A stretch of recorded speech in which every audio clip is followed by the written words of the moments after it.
Nah, kan tadi katanya bukan dikurangi tapi dipersingkat, dipercepat gitu. Apakah belajar yang kayak gitu tuh efektif gitu? Baik.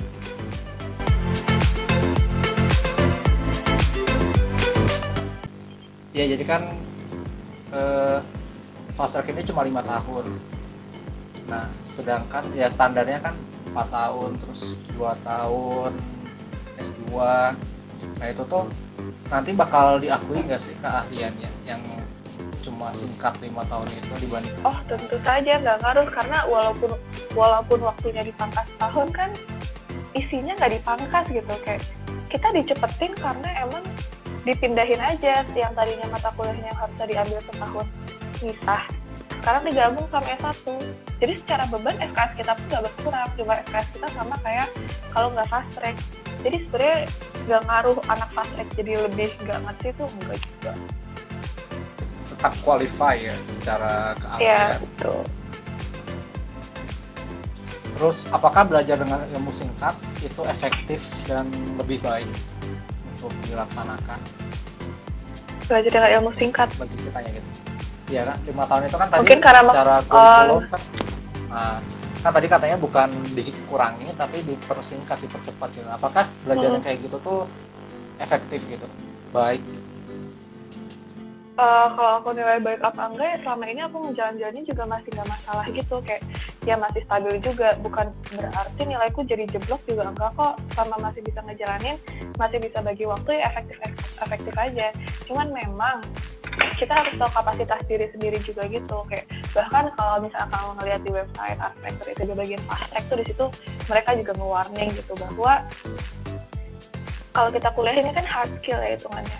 Hard skill memang penting, tapi soft skill juga nggak kalah penting. Dan di situ juga dibilang kalau kamu ikut fast track, mungkin kamu akan lebih susah untuk melatih soft skill di luar, kayak organisasi, kepanitiaan semacamnya, karena waktunya jadi dikit banget kan untuk hal seperti itu, karena kebanyakan belajarnya, karena dipepetin itu tadi kuliahnya.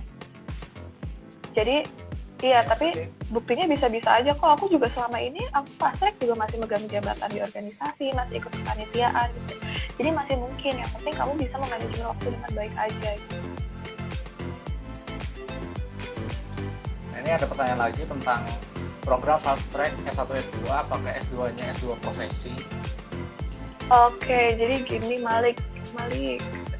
Jadi gini Malik, kamu udah tahu profesi ya? Iya, jadi kalau di arsitektur kan biasanya kalau misalnya nggak ngambil S2 itu ada 4 tahun kuliah S1, terus ditambah 1 tahun keprofesian ya. Iya, jadi kalau biasanya kita kuliah S1 4 tahun, terus ditambah 1 tahun keprofesian. Itu untuk memenuhi si syarat 5 tahun pendidikan arsitektur kan. Nah, tapi 1 tahun keprofesian ini bisa diganti sama S2. Jadi hitungannya bukan S2 profesi, tapi ya S2 biasa aja. Gitu, Malik. Oke, berarti S2 ini udah masuk ke profesi juga ya sebenarnya? Iya, benar. Kayak bahkan kalau di daftar itu tuh tulisannya ini, S2 arsitektur jalur desain dalam kurung alur profesional, karena mungkin waktunya itu bisa mencapai itu. Apakah sudah ada jaminan kerja atau bisa langsung dapat kerja setelah nanti lulus? Enggak juga, waduh enak banget kalau gitu. Enggak juga, kayak kita sekolah, kayak kita kuliah biasa aja. Bedanya ini S2 sama aja nggak ada jaminan kerja. Mungkin kalau jaminan kerja itu di sekolah yang ikatan dinas ya, masih ada. Iya benar. Kalau ini kan masih kuliah biasa aja ya, jadi nggak ada jaminan kerja. Bisa langsung dapat kerja kalau kamu juga langsung apply. Ya betul. Alur daftar S2 arsitek kalau di univ luar ITB gimana kan? Oh, alur daftarnya biasa aja kok. Kamu coba ini aja, dilihat di webnya Arsitektur ITB. Biasa ada pendaftaran, kayak buka registrasi biasa, nilai, terus seingatku juga ada ini TOEFL, ada tes TOEFL-nya juga. Jadi kayak tes biasa, habis daftar, jadi ada seleksi berkas, itu termasuk tes TOEFL, sama wawancara tes tulis. TOEFL-nya TOEFL PBT atau IBT? Aku kurang tahu deh, tulisannya cuma tes TOEFL. Kebetulan kalau kita dari fast track nggak perlu TOEFL. Oh nggak perlu. Mungkin di sini ada teman-teman yang S2 arsitektur ITB bisa dijawab ya. Barangkali temanku masih nyangkut di sini. Pernah nggak tuh Kak kepikiran kuliah di luar sebelum Fraser? Tadi udah sempet ya di video ya. Iya, tadi udah dijelasin, sempet kayak justru malah tadinya nggak ada ketertarikan lah kayak kuliah di Indo lagi.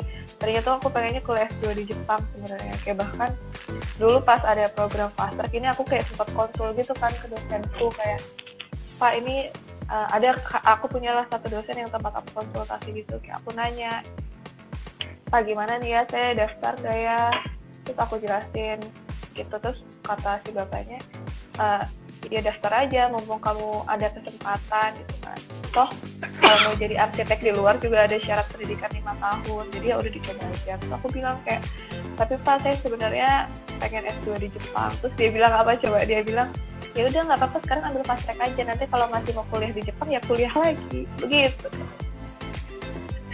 Jadi ya udah kayak kalau misalnya masalah kepikiran tuh ada kepikiran, tapi sekarang dapetnya kesempatan fast track ya udah.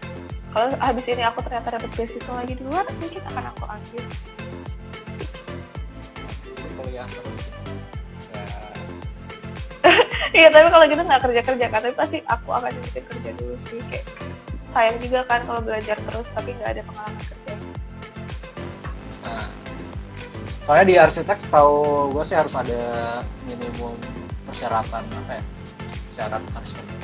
Magang kerja kan, iya benar. Aku aja selama ini baru pengalaman magang di Biro tuh baru sekali. Jadi habis ini akan kerja dulu kita. Itu magang atau kerja praktek? Kemarin kerja praktek. Kerja praktek kan magang. Kerja praktek? Enggak, kalau di sertifikasi nggak dihitung kerja praktek. Oh iya, kalau di sertifikasi beda. Kemarin kerja praktek.